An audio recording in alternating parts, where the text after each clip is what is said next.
Once again, welcome to all you aspirants on my YouTube channel on Mental Philosophies. Dear students, today I am going to deliver first lecture from geography portion, and that lecture is from the physical geography, and the name of the lecture, the name of the topic is motion of the earth. तो आप जानते हैं कि जो motion अर्थ का होता है वो दो किस्म का होता है, रोटेशन और रिवोल्यूशन। अब आप कहेंगे कि ये तो बेसिक सी चीज़ है कि रोटेशन और रिवोल्यूशन जो है वो तो हम बचपन से पढ़ते आ रहे हैं, लेकिन इसमें मैं आपको नई चीज़ें पढ़ाने वाला हूँ। इसमें हम सबसे पहले जो है एक्सिस, लाइन ऑफ इल्यूमिनेशन और इंक्लिनेशन के बारे में पढ़ेंगे, जो आपको एग्जामिनेशन पॉइंट ऑफ व्यू से बहुत ही ज़्यादा इंपॉर्टेंट होता है। तो रोटेशन और रिवोल्यूशन आप सब जानते हैं कि रोटेशन का मतलब क्या होता है और रिवोल्यूशन का मतलब क्या होता है, लेकिन फिर भी मैं आपको डिफाइन करके दूंगा। और लेकिन सबसे मेन चीज जो हमने इस टॉपिक में समझना होगा वो ये होगा कि जमीन का जो इंक्लिनेशन है, यानी जमीन जो है वो अपने एक्सिस पे यानी कितना झुकी हुई है, एंगल ऑफ इंक्लिनेशन कितना है, उसके बारे में हम पढ़ते हैं। अब देखो मैं जैसे आप जानते हैं कि रोटेशन जो है डेज और नाइट्स को अफेक्ट करता है, यानी रोटेशन की वजह से यानी दिन रात का बनना होता है, और रिवोल्यूशन की वजह से जो है सीजन्स का बनना होता है। अब ये दो अलग अलग चीजें, लेकिन इंक्लिनेशन जिसके बारे में मैं आपको पढ़ाने जा रहा हूँ, इंक्लिनेशन के बारे में यानी जमीन के झुकाव के बारे में जो मैं आपको पढ़ाने जा रहा हूँ, तो उससे दोनों चीजें अफेक्ट होते हैं। उससे डेज एंड नाइट्स भी अफेक्ट होते हैं और उससे क्या होता है, सीजन भी अफेक्ट होते हैं। चलो अब हम अपना टॉपिक जो है वो शुरू करते हैं। सबसे पहले आपको पता है कि जो रोटेशन हो गया, रोटेशन का मतलब क्या होता है।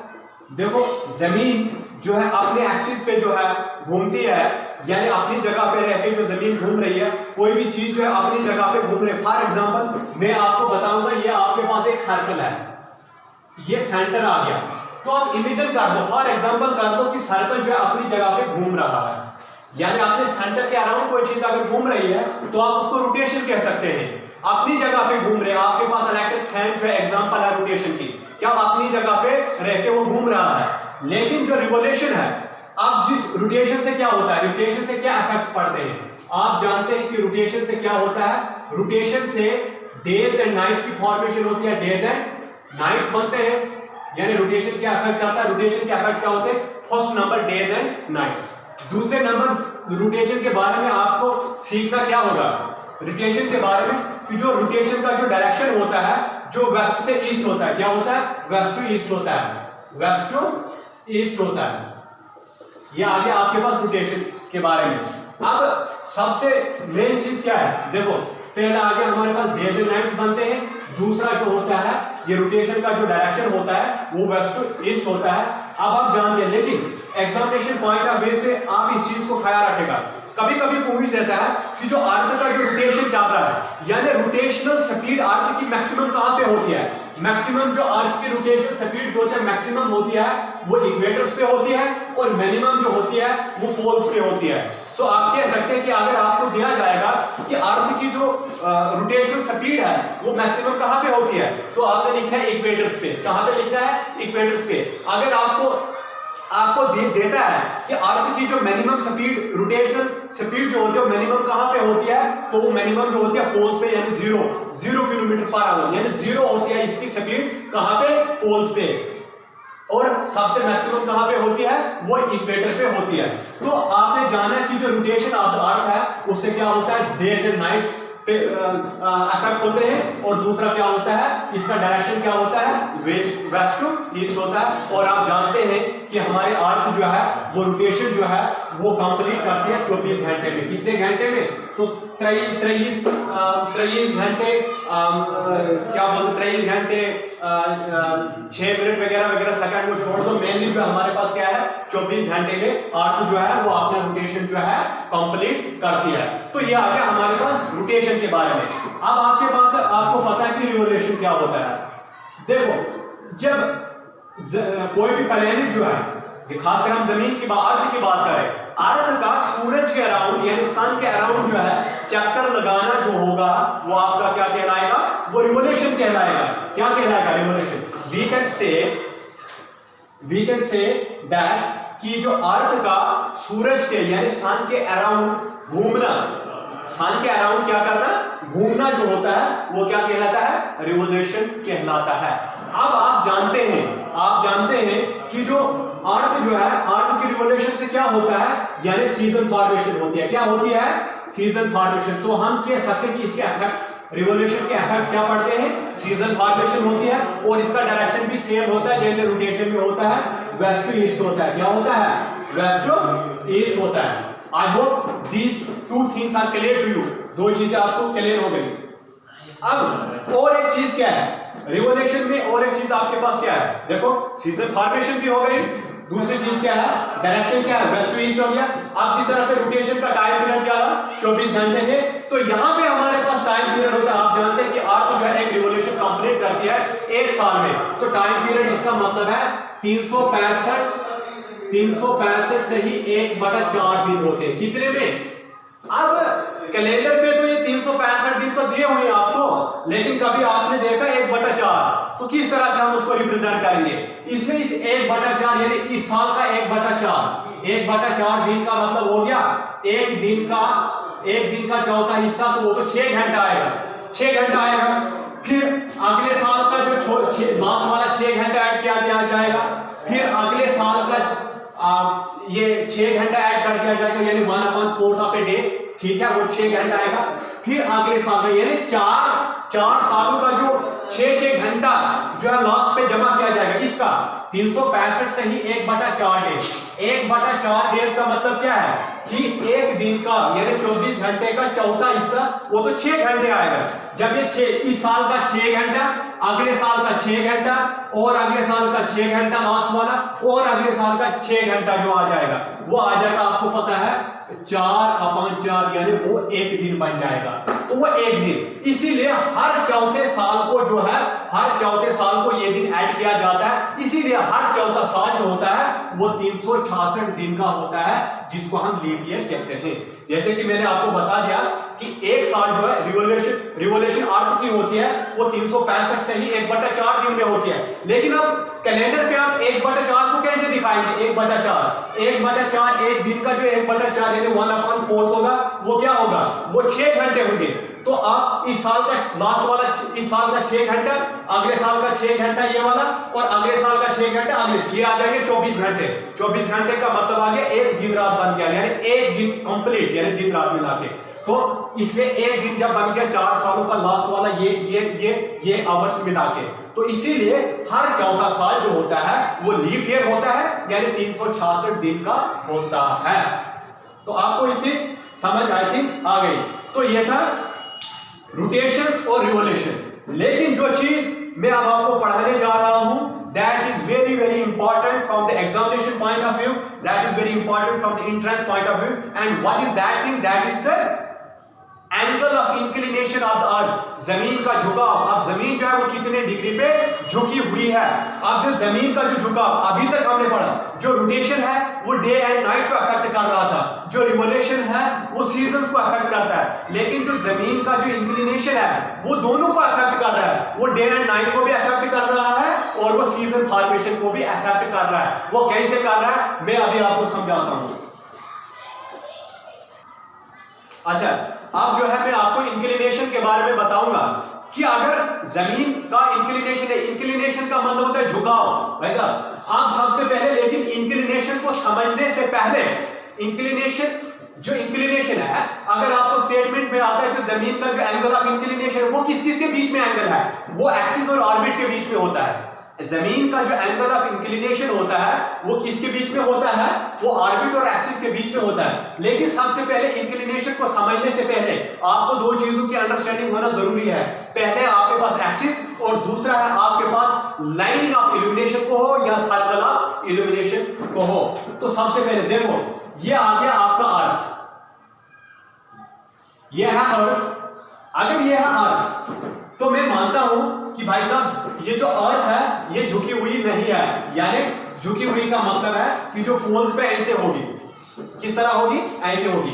तो ये जो है मैंने एक लाइन ड्रा की, ये लाइन जो है मैं ड्राइंग में थोड़ा कमजोर हूं, 90 degree north to 90 degree south है ये वाली लाइन, ये वाली line 90 degree north to 90 degree south. सबसे पहले मैं आपको बता दूंगा, ये होता है आपके पास अर्थ, ये आपके पास जमीन, ठीक है। तो ये होता है आपके पास 0 डिग्री इक्वेटर। ये क्या हो गया आपके पास, ये सेंटर से जो लाइन होती है 0 डिग्री इक्वेटर होता है। इसको ग्रेटर सर्कल की इस लाइन को कहा जाता है। आप कहेंगे लाइन को ग्रेटर सर्कल कैसे कहा जाता है, मैं आपको बताऊंगा।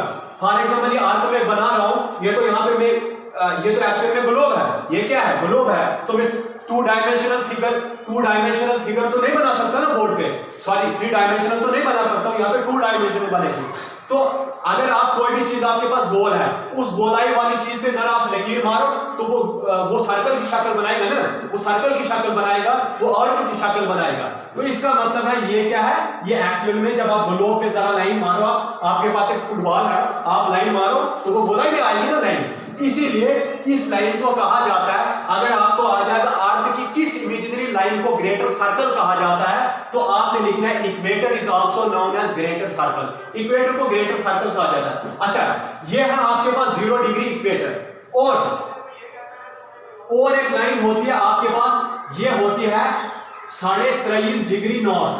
ये क्या होती है 23.5 डिग्री नॉर्थ, यानी 23.5 डिग्री का मतलब है कि सेंटर ऑफ अर्थ के साथ ये जो है 23.5 डिग्री का एंगल बनता है। यहाँ पे ये जो सर्कल, यहाँ पे एक लाइन है 0 डिग्री इक्वेटर, दूसरी लाइन हम ड्रा करते हैं 23.5 डिग्री नॉर्थ, और जो तीसरी लाइन होती है जो लैटिट्यूड के, जो मेन लैटिट्यूड की मैं बात कर रहा हूं, तो तीसरी लाइन जो होती है यानी वो होती है 66.5 डिग्री नॉर्थ, और यहां पे ये आ जाएगा 90 डिग्री नॉर्थ। उसी तरह से इक्वेटर के नीचे अब ये जो आ जाएगा 23.5 डिग्री साउथ, और ये आ जाएगा 66.5 डिग्री साउथ, और ये आ जाएगा, ये यहां पे आपके पास क्या आ जाएगा, यानी 90 डिग्री साउथ आ जाएगा ये। तो वो लाइन वो इमेजिनरी लाइन जो 90 डिग्री नॉर्थ से 90 डिग्री साउथ जाती है, an imaginary line that passes from 90 degree north to 90 degree south is known as axis of the earth। उसको क्या कहा जाता है, axis of the earth कहा जाता है। लेकिन क्या ये axis सीधा खड़ा होता है, नहीं होता है, वो मैं आपको पढ़ाने जा रहा हूं। लेकिन सबसे पहले आपको ये अंडरस्टैंडिंग होनी चाहिए कि axis होता क्या है। एक्सिस वो इमेजिनरी लाइन है जो 90 डिग्री नॉर्थ से 90 डिग्री साउथ जा रही है, उसको हम क्या कहते हैं, उसको हम एक्सिस कहते हैं। क्या कहते हैं, उसको हम एक्सिस कहते हैं। अच्छा, दूसरी चीज आपको पता है ये अर्थ है, और यहां पे क्या है, ये हमारे पास सन है, ये है हमारे पास सन। अगर ये सन है, आपको पता है कि जमीन का वो हिस्सा जो सन को फेस कर रहा है वहां पे दिन होता है और पीछे रात होती है, तो इसका मतलब है आधे पार्ट पे क्या होगा, आधे पार्ट पे यहां पे क्या होगा, डे होगा, और यहां पे क्या होगा, नाइट होगा। लेकिन अब ये लाइन जहां पे डे और नाइट सेपरेट हो रहे, इसको लाइन ऑफ इल्यूमिनेशन कहा जाता है। क्या कहा जाता है, लाइन ऑफ इल्यूमिनेशन कहा जाता है। वो लाइन जो दिन और रात को सेपरेट करती है, अलग अलग करती है, उसको क्या कहा जाता है, लाइन ऑफ इल्यूमिनेशन भी आप कह सकते हैं, सर्कल ऑफ इल्यूमिनेशन भी कह सकते हैं। क्यों, मैंने कहा ये गोल चीज है, गोलाई चीज पे कोई भी आप लाइन बनाओ वो ऐसे गोलाई की शक्ल में आएगी ना, इसलिए आप सर्कल ऑफ इल्यूमिनेशन भी कह। तो अब मुझे उम्मीद है कि आपको समझ आया कि एक्सिस क्या होता है, जो 90 डिग्री नॉर्थ से 90 डिग्री साउथ लाइन जाती है। लाइन ऑफ इल्यूमिनेशन क्या होती है, वो लाइन जो दिन और रात को सेपरेट। लेकिन आप कहेंगे ये तो एक्सिस यही हुआ और ये लाइन ऑफ इल्यूमिनेशन भी हुई। हाँ भाई, इस केस में होगा। क्यों, क्योंकि अभी हम ये मान के चल रहे हैं कि जमीन जो है वो इंक्लाइंड नहीं है, यानी 23.5 डिग्री पे झुकी हुई नहीं है। तो इसलिए यहां पे उस केस में क्या आ जाएगा, एंगल ऑफ जो लाइन ऑफ इल्यूमिनेशन और एक्सिस क्या होते हैं, वो एक ही चीज है। लेकिन ऐसा नहीं होता है। अब देखो, अब मैंने आपको बताया था कि जो हमारे पास हमारी अर्थ जो होती है वो एक्चुअल में क्या होती है, वो झुकी हुई होती है। अब सबसे पहले मैं बताऊंगा आपको कि हमारे पास जो अर्थ है वो उसमें कोई इंक्लिनेशन यानी झुकी हुई नहीं है, तो क्या इफेक्ट पड़ेगा। फिर मैं दूसरे केस में बात करूंगा कि अर्थ वाकई जो है वो झुकी हुई है, यानी उसका जो इंक्लिनेशन है, झुकाव है, तो फिर उससे क्या इफेक्ट पड़ेगा। देखो, सबसे पहले मैं आपको बताऊंगा, ये आ गई हमारे पास, ये मैं मान के चाहता हूं ये मेरी अर्थ है। क्या है, अर्थ है। तो ये आ गया 90 degree north to 90 degree south. 90 degree north to 90 degree south जो हम लाइन मारते हैं उसको क्या कहा जाता है? उसको एक्सिस कहा जाता है। क्या कहा जाता है? एक्सिस कहा जाता है।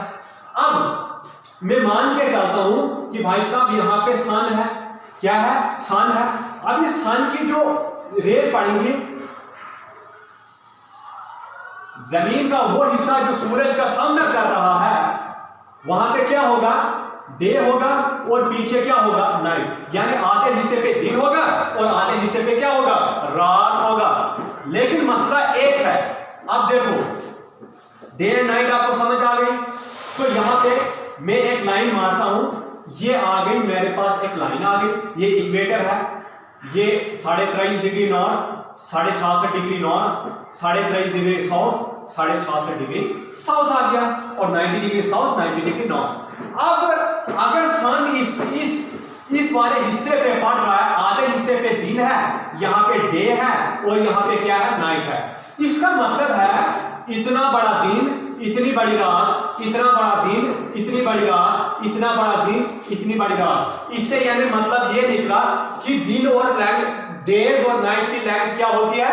बराबर होती है। लेकिन क्या ऐसा होता है? नहीं होता है। सर्दियों में दिन छोटे, रातें बड़ी, गर्मी में दिन बड़े, रातें छोटी।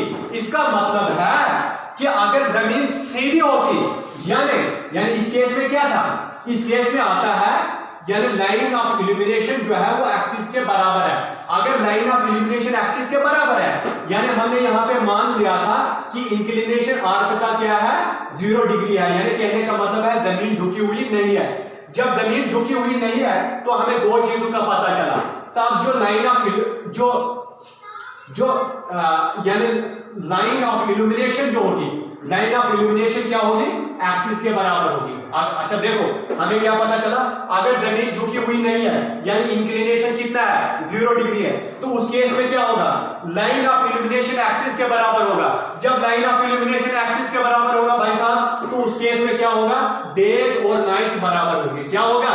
डेज एंड नाइट्स बराबर होंगे। लेकिन ऐसा होता नहीं है, क्योंकि मेरे क्या, सर्दियों में दिन छोटे, रातें बड़ी, गर्मी में दिन बड़े, रातें छोटी होती हैं। इसलिए हम कह सकते हैं कि जमीन जो है वो खड़ी नहीं है, यानी वो झुकी हुई है। अगर जमीन झुकी हुई नहीं है, इसका मतलब है एंगल ऑफ इंक्लिनेशन, यानी वो झुकी हुई नहीं है, यानी 0 डिग्री झुकी हुई है, यानी झुकी हुई नहीं है। उस केस में क्या है? एक्सिस और लाइन ऑफ इल्यूमिनेशन क्या है? बराबर है। लाइन ऑफ इल्यूमिनेशन और एक्सिस क्या है? बराबर है। जब लाइन ऑफ इल्यूमिनेशन और एक्सिस बराबर है, तब दिन और रात क्या होगा? बराबर होगा। लेकिन ऐसा होता नहीं है। अब मैं आपको दिखाऊंगा कि अगर जमीन झुकी हुई है तो रोटेशन पे तो उस वक्त जो है डेज एंड नाइट्स पे क्या इफेक्ट पड़ता है। अब मैं मान के चला था जमीन झुकी हुई नहीं है, अब मैं मान के चलता हूं कि जमीन झुकी हुई है, तो उस केस में क्या होगा?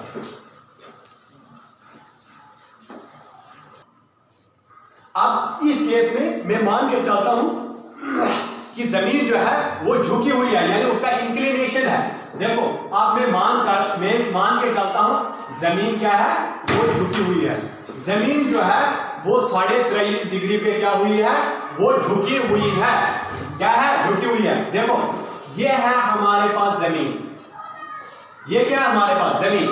अगर जमीन सीधी है तो उसका एक्सिस भी क्या होता? सीधा होता है। एक्सिस क्या होता है? जो 90 डिग्री नॉर्थ को 90 डिग्री साउथ से मिला रहा है, वो लाइन क्या कहलाती है? वो लाइन तो हमारे को एक्सिस कहलाती है। तो लेकिन मसला ये है कि आप मैंने दिखाना है कि जमीन जो है वो झुकी हुई है। झुकी हुई का मतलब पहले अगर ये ऐसे ऊपर ऐसे खड़ी थी, अब ये ऐसी टेढ़ी होगी। क्या होगी? टेढ़ी होगी, ऐसे झुकी हुई होगी। अब आप मुझे बताओ, जब जमीन खड़ी थी तो एक्सिस सीधा था, जब जमीन की इंक्लिनेशन होगी, जमीन झुकी होगी, तो एक्सिस भी टेढ़ा होगा। तो असल में एक्सिस कैसे होगा? एक्सिस ऐसे होगा। क्यों? क्योंकि जमीन जब झुक गई तो एक्सिस भी झुक जाएगा। अब इस केस में क्या हो जाएगा? ये आ गया 90 डिग्री नॉर्थ, ये आ गया 90 डिग्री साउथ। क्या? क्योंकि एक्सिस का मतलब है वो इमेजिनरी लाइन जो 90 डिग्री नॉर्थ से 90 डिग्री साउथ जा रही है, उसको हम क्या कहते हैं? उसको हम एक्सिस कहते हैं। अब मुझे आप एक चीज बताओ, ये आ गया हमारे पास सन, ये क्या आ गया हमारे पास? ये आ गया हमारे पास सन। अब क्या है? मैंने बताया आपको जो जमीन का वो हिस्सा जो सूरज का सामना कर रहा है वहां दिन होगी, इसका मतलब और पीछे रात होगी। इसका मतलब है आधे हिस्से पे दिन और आधे हिस्से पे रात। तो मुझे बताओ यहां पे यानी आधा आधा तो आधा ही रहेगा, तो इसका मतलब है यहां पे क्या है, इस साइड क्या है, इस लाइन के ये वाली लाइन है, तो इसके इस साइड क्या होगा, दिन होगा, और इस लाइन के इस साइड क्या होगा, रात होगी। यानी ये डे होगा, ये रात नाइट होगी। यानी इस लाइन के इस साइड दिन और इस लाइन के इस साइड क्या होगी, रात होगी। अब यहां हमें पता चला, अब इससे क्या होगा, अच्छा मैं आपको बताता हूं इससे क्या होगा। देखो अगर जमीन यानी झुकी हुई है तो एक्सिस भी क्या है, झुका हुआ। मैंने माना जमीन खड़ी है तो एक्सिस ये होता, लेकिन मसला क्या है कि जमीन झुकी हुई है तो एक्सिस भी झुका हुआ होगा। जब एक्सिस जमीन का झुका हुआ है तो जो आपके पास जो इक्वेटर होता है 0 डिग्री इक्वेटर, तो 0 डिग्री भी इक्वेटर भी झुका हुआ होगा। क्यों? जब जमीन झुक जाएगी तो लाइनें भी झुक जाएंगी। तो यानी हम कहेंगे यानी इस तरह से होगा, ये आ जाएगा 0 डिग्री इक्वेटर, ये आ जाएगा हमारे पास 23.5 डिग्री नॉर्थ, ये 66.5 डिग्री नॉर्थ, ये आ गया 23.5 डिग्री, ये आ गया 66.5 डिग्री साउथ, 23.5 डिग्री साउथ और 66.5 डिग्री आ गया हमारे पास साउथ आ जाएगा। आप मुझे इस केस में बताओ, देखो ये वाली लाइन है ना, इससे इस साइड दिन और इस लाइन के इस साइड जो है वो रात हो गई। अब मुझे बताओ, देखो इससे इस साइड दिन, देखो इतना बड़ा दिन और इतनी बड़ी रात, तो यहां पे दिन और रात जो आ रहे हैं वो क्या आ रहे हैं, बराबर आ रहे हैं। यानी इधर से इधर और इधर से इधर ये क्या आ रहे हैं, बराबर आ रहे हैं। इसका मतलब है इक्वेटर पे दिन और रात क्या होते हैं, बराबर। अगर आपको आ जाएगा अर्थ के किस पार्ट पे दिन और रात बराबर होते हैं, तो आपने लिखना इक्वेटर अर्थ का एक ऐसा रीजन होता है जहां पे डेज और नाइट्स की लेंथ क्या होती है, बराबर है। अब हम जाएंगे ऊपर यानी नॉर्थ पोल की तरफ, फिर आएंगे नीचे साउथ पोल की तरफ। देखो भाई साहब, मैंने कहा इस लाइन के इस साइड दिन यानी ये वाली लाइन है, ये लाइन। आप बताओ इतना बड़ा दिन और इतनी छोटी रात, इतना बड़ा दिन और इतनी छोटी रात, यानी देखो इतना बड़ा दिन तो इतनी छोटी रात, यानी दिन बड़े हैं और रातें क्या है, छोटी हैं। अब आओ आप यहाँ पे नीचे आओ, देखो इतनी छोटी रातें इतने बड़े दिन, इतनी छोटी रातें इतने बड़े दिन, छोटी रातें बड़े दिन। इसका मतलब है अब इसका मतलब जब यहाँ पे दिन बड़े थे, दिन क्या थे, बड़े थे, इसका मतलब है यहाँ पे क्या है, यहाँ पे गर्मी का सीजन चल रहा है और यहाँ पे सर्दी में आपको पता होना चाहिए, जब नॉर्दर्न हेमिस्फीयर पे गर्मी होती है तो साउदर्न में सर्दी होती है, जब साउदर्न में गर्मी होगी तो नॉर्दर्न हेमिस्फीयर में सर्दी होती है। तो अगर यहाँ पे दिन जो है नॉर्दर्न हेमिस्फीयर में अगर क्या है, दिन बड़े हैं, इसका मतलब है साउदर्न हेमिस्फीयर में दिन छोटे होते हैं। अगर नॉर्दर्न हेमिस्फीयर में दिन बड़े होते हैं तो अगर इस साइड जो है दिन बड़े हैं तो इस साइड जो है रातें छोटी हैं। अब यानी इक्वेटर पे दिन और रात दोनों क्या होते हैं, बराबर होते हैं। लेकिन अब आ जाओ आप साउदर्न हेमिस्फीयर पे, नॉर्दर्न से साउदर्न की तरफ, देखो यहाँ पे दिन छोटे हैं और रातें क्या है, बड़े हैं। दिन छोटे हैं, रातें इतनी बड़ी हैं। यहाँ पे दिन छोटे हैं, रातें इतनी बड़ी हैं। और ऊपर क्या था, दिन यहाँ पे बड़े हैं और रातें छोटी हैं। और इस तरह से ये प्रोसेस क्या हो जाएगा, इनवर्स हो जाएगा। यानी अभी दिन इधर बड़े थे तो जब अर्थ रोटेट कर रही है, फिर जब सीजन चेंज होगा तो दिन यहाँ पे क्या हो जाएंगे, छोटे हो जाएंगे। क्यों? क्योंकि अर्थ क्या कर रही है, वो रोटेट कर रही है। जब यहीं से जाएगी रोटेशन, अर्थ की क्या होती है, वेस्ट टू ईस्ट जाएगी। जब यहीं से रोटेशन होगा तो प्रोसेस अलग हो जाएगा। जहां दिन छोटे थे वहां बड़े बन जाएंगे, जहां रातें छोटी थी वहां बड़े बन जाएंगे। तो हमें इधर पता चला कि जमीन के झुकाव की वजह से क्या हो रहा है। अब आपको पता चला एक्सिस अलग चीज है और लाइन ऑफ इल्यूमिनेशन अलग चीज है। तो हमें पता चला जो जमीन का जो झुकाव है, जमीन के झुकाव की वजह से क्या होगा, line of illumination is not equal to axis. हमें पता चला कि एक्सिस एक अलग चीज है जो 90 डिग्री नॉर्थ से 90 डिग्री साउथ जा रहा है, और एक्सिस एक अलग चीज है और लाइन ऑफ इल्यूमिनेशन अलग चीज है। लाइन ऑफ इल्यूमिनेशन वो लाइन है जो दिन को रात से अलग कर रही है। तो जब जमीन झुकी हुई है तो लाइन ऑफ इल्यूमिनेशन क्या होगा, एक्सिस के बराबर नहीं होगा। उस केस में क्या होगा, डेज और नाइट्स बराबर नहीं होते हैं। होते हैं बराबर? नहीं होते। क्यों? सर्दी में दिन छोटे हो जाते हैं, रातें बड़ी हो जाती हैं, गर्मी में दिन बड़े होते हैं, रातें छोटी हो जाती हैं। तो यहां से हमें पता चला कि इंक्लिनेशन जो है वो डेज एंड नाइट्स की लेंथ को भी अफेक्ट करता है। पहले हमने माना कि जमीन झुकी हुई,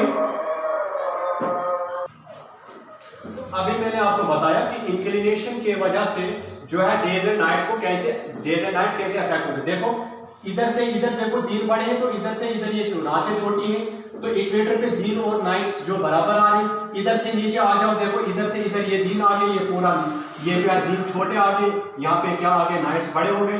जबकि नॉर्दर्न हेमिस्फीयर में जब हम इससे ऊपर थे, यानी 0 डिग्री इक्वेटर से ऊपर थे, तो यहाँ पे दिन बड़े थे, लेकिन नीचे आओ, यहाँ पे दिन छोटे हो रहे हैं, रातें बड़ी हो रही है। ये सब हो रहा है किसकी वजह से? जमीन के झुकाव की वजह से। अगर जमीन इंक्लाइंड नहीं होती तो डेज एंड नाइट्स क्या होती? उस केस में लाइन ऑफ इल्यूमिनेशन और एक्सिस बराबर होता, और तब क्या होता? डेज और नाइट्स की लेंथ बराबर होती। लेकिन इंक्लिनेशन की वजह से लाइन ऑफ इल्यूमिनेशन और एक्सिस अलग अलग दो चीजें हैं। एक्सिस 90 डिग्री नॉर्थ को 90 डिग्री साउथ से जोड़ता है, जबकि लाइन ऑफ इल्यूमिनेशन वो लाइन है जो दिन और रात को क्या कर रही है? अलग कर रही है। तो उस केस में क्या हो रहा है? डेज और नाइट्स जो है वो अफेक्ट हो रहे हैं। क्या हो रहे हैं? डेज एंड नाइट्स क्या हो रहे हैं? अफेक्ट हो रहे हैं। अब हम जाते हैं किस पे? अब हम जाते हैं कि इंक्लिनेशन की वजह से हमने पढ़ा कि डेज एंड नाइट्स कैसे अफेक्ट होते हैं। अब हम पढ़ेंगे कि इंक्लिनेशन की वजह से सीजन्स कैसे अफेक्ट होते हैं।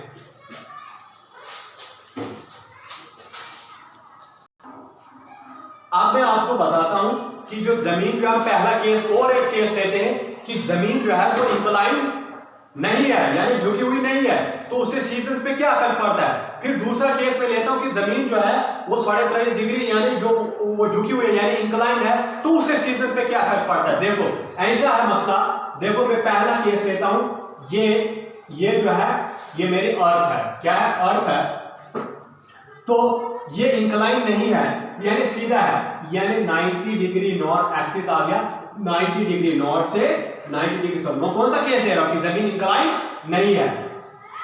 ये आ गया 0 डिग्री इक्वेटर, ये आ जाएगा 23.5 डिग्री नॉर्थ, ये आ जाएगा 66.5 डिग्री नॉर्थ, ये आ जाएगा 23.5 डिग्री साउथ, ये आ जाएगा 66.5 डिग्री साउथ। आप मुझे आप बताओ, ये है मेरा सन, ये क्या है मेरा? ये है मेरा सन। अगर ये सन है तो इसका मतलब है जमीन के आधे हिस्से पे जो है क्या होता है, ये जमीन का वो हिस्सा जो सन को फेस कर रहा है, वहां पे क्या है? दिन है, और पीछे क्या है? रात है। यहां से इधर दिन, तो यहां से इधर क्या होगा? रात। इस केस में क्या होगा? देखो ये जो नॉर्दर्न हेमिस्फीयर है, इक्वेटर का ऊपर वाला हिस्सा, ये नॉर्दर्न हेमिस्फीयर और साउदर्न हेमिस्फीयर सन के इक्वल डिस्टेंस में है। क्या है? सन के इक्वल डिस्टेंस में। इसका मतलब है जो नॉर्दर्न हेमिस्फीयर में जितना टेम्परेचर होगा उतना ही टेम्परेचर साउदर्न हेमिस्फीयर में होगा। इसके कहने का मतलब है अगर नॉर्दर्न हेमिस्फीयर में गर्मी है तो साउदर्न हेमिस्फीयर में भी गर्मी होगा। इसका कहने का मकसद है कि जमीन पे हर जगह एक जैसा सीजन होता है, लेकिन ऐसा नहीं होता है। ऐसा नहीं होता है। क्यों?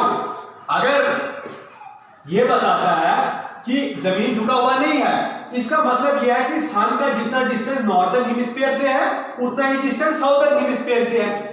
और उसका मतलब यह निकला कि जितना सनलाइट ये वाला पार्ट रिसीव कर रहा है उतना ही ये वाला पार्ट भी, यानी जितना इस नॉर्दर्न हेमिस्फीयर पे टेम्परेचर होगा उतना ही साउदर्न हेमिस्फीयर पे टेम्परेचर होगा।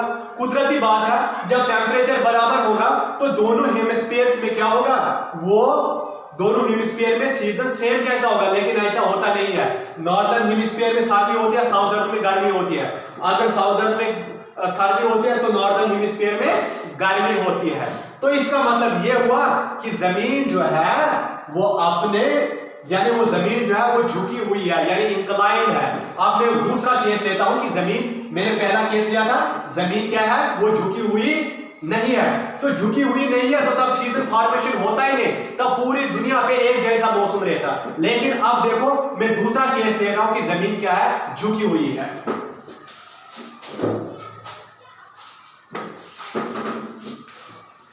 तो जमीन क्या है? वो झुकी हुई। देखो ये आ गया मेरा, ये अर्थ है, ये क्या है? अर्थ है। तो ये अगर जमीन झुकी हुई नहीं है, लेकिन यानी जमीन का हाफ आ जाएगा, यानी मैं मान लेता हूं कि हाफ पार्ट में जो गर्मी पड़ती है सर्दी, तो मैं मान लेता हूं आप, अच्छा ये केस आ गया कि जमीन, भाई साहब जमीन क्या है, वो झुकी नहीं है, लेकिन हकीकत में क्या है, जमीन जो क्या है वो झुकी हुई है। वो क्या है, झुकी हुई है। जब जमीन झुकी हुई है, पहले समझो ऐसे खड़ी थी, जब ये झुकी हुई है तो इसका एक्सिस यहां से यहां चले जाएगा। जब जमीन खड़ी थी तो एक्सिस भी खड़ा था, जब जमीन इंक्लाइन है तो एक्सिस भी इंक्लाइन हो जाएगा, यानी झुक जाएगा। तो यहां से यहां पहुंच गया, कितना डिग्री, 23.5 डिग्री इंक्लाइन होता है। तो यहां से पता चला कि जो एंगल ऑफ इंक्लिनेशन किस चीज के बीच में होता है, वो एक्सिस और ऑर्बिट के बीच का एंगल जो होता है वो एंगल ऑफ इंक्लिनेशन कहलाता है। अब मैं क्या समझाने जा रहा हूं कि अगर जमीन झुकी हुई है उसकी वजह से सीजन पे क्या इफेक्ट पड़ रहा है। देखो अब ये आ गया मेरा सन, ये क्या आ गया, ये आ गया मेरा सन, यानी ये आ गया सूरज। अब अगर जमीन झुकी हुई है, एक्सिस झुक गया, तो भाई साहब जो आपका इक्वेटर था 0 डिग्री इक्वेटर, वो भी कुछ झुका झुका होगा, हर लाइन जो होगी वो झुकी झुकी होगी। क्या होगा, झुका झुका होगा। तो ये जब बन जाएगा 90 डिग्री नॉर्थ, क्योंकि एक्सिस है ना, जब जमीन झुक जाएगी तो एक्सिस भी झुक जाएगा। तो ये है 0 डिग्री इक्वेटर, ये आ गया 0 degree equator, 23.5 degree north, 66.5 degree north, 23.5 degree south, 66 degree south हो जाएगा। अब मुझे बताओ इस केस में क्या होगा। अगर देखो अब ये सन है तो जमीन के आधे हिस्से पे दिन होगा और आधे हिस्से पे क्या होगा, रात होगा। तो इसका मतलब है ये लाइन है, तो इस आधे से उधर आ गया दिन और आधे से इधर आ गया रात। अब मुझे आप बताओ, जब ये जमीन झुकी हुई है, क्या झुकी हुई है, ऐसे है, पहले ऐसे थी, यहां पे सीधी खड़ी थी, ये थी खड़ी, जब ये खड़ी तो एक्सिस सीधा था, लेकिन जमीन लेट गई यानी इंक्लाइन हो गई, तो जमीन ऐसे आ गई, यानी ऐसे आ गई। जब ऐसे आ गई तो इसका मतलब है ऊपर वाला जो जमीन का हिस्सा है वो सन के करीब जा रहा है as compare to south hemisphere के, यानी ऐसे जा रहा है। तो ऊपर वाला हिस्सा सन के नजदीक और नीचे वाला सन के दूर। इसका मतलब है ये यहाँ पे जो नॉर्दर्न हेमिस्फीयर जो है वो क्या होगा, वो क्लोज है किसके, साउदर्न हेमिस्फीयर पे। अब कुदरती बात है, जब ये वाला हिस्सा जो है सन के नजदीक होगा इस वाले हिस्से के मुकाबले में, कुदरती बात है ये इस वाले हिस्से में जो होगा ज्यादा गर्मी होगी और इस वाले हिस्से में क्या होगा, सर्दी होगी, है ना।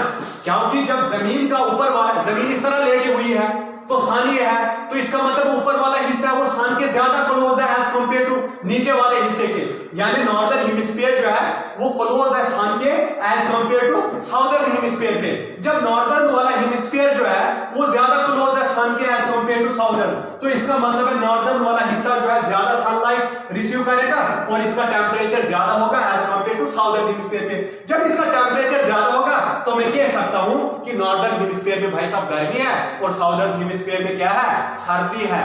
यानी क्यों, क्योंकि जो नॉर्दर्न हेमिस्फीयर है वो सन के नजदीक है, क्योंकि इस तरह झुका हुआ है तो सन के नजदीक है। तो इसका मतलब है इस नॉर्दर्न वाले हेमिस्फीयर में क्या होगी, गर्मी होगी, और साउदर्न वाले हेमिस्फीयर में क्या होगी, सर्दी होगी।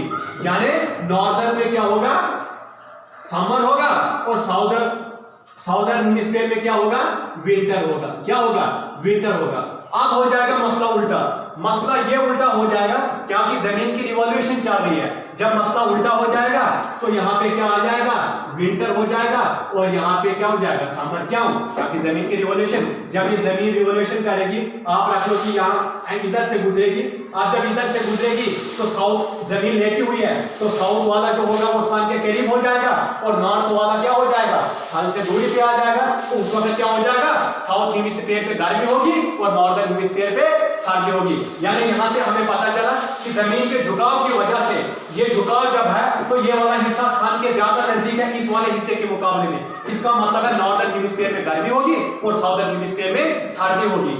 लेकिन जब ये रिवॉल्यूशन का प्रोसेस उल्टा हो जाएगा, क्यों, क्योंकि जमीन की रिवॉल्यूशन चल रही है ना। जब रिवॉल्यूशन चल रही है तो उस वक्त क्या हो जाएगा, कंटिन्यू रिवॉल्यूशन। अब जो होगा ऐसे, जब जमीन की रिवॉल्यूशन अपने ऑर्बिट पे जाएगा, अब ये वाला हिस्सा जो है इधर से जब जाएगा ये सन के क्लोज में होगा और ऊपर वाला उधर होगा, क्योंकि ऐसे झुकी हुई है तो वो क्लोज में आ जाएगा, नीचे वाला तो ऊपर वाला ऐसे जाएगा। तो इसका मतलब है तब नीचे वाले हिस्से में यानी साउदर्न हेमिस्फीयर में गर्मी होगी और नॉर्दर्न हेमिस्फीयर में सर्दी होगी। तो ये मैंने आपको बताया कि जमीन की इंक्लिनेशन, असली में रोटेशन और रिवोल्यूशन पढ़ने वाला नहीं था, असली में पढ़ने वाला चीज जो था वो इंक्लिनेशन है। इंक्लिनेशन पे सवाल पूछा जाता है। इंक्लिनेशन एक ऐसा चीज है जिससे रोटेट यानी डेज और नाइट भी अफेक्टेड होते हैं, जिससे सीजन भी अफेक्टेड होते हैं, और इंक्लिनेशन की वजह से ही सीजन फॉर्मेशन होती है और डेज और नाइट भी अफेक्ट होते हैं। आई होप आपको समझ आ गई कि इंक्लिनेशन क्या चीज है। इंक्लिनेशन को समझने से पहले आपको लाइन ऑफ इल्यूमिनेशन को जानना होगा। लाइन ऑफ इल्यूमिनेशन वो लाइन है जो दिन और रात को अलग करती है, और एक्सिस वो लाइन इमेजिनरी लाइन है जो 90 डिग्री नॉर्थ से 90 डिग्री साउथ जाती है। Thank you very much. I hope आपको ये टॉपिक पसंद आ गया। अगर आपको ये टॉपिक पसंद आ गया प्लीज मेरा चैनल सब्सक्राइब कीजिएगा, लाइक कीजिएगा और शेयर कीजिएगा।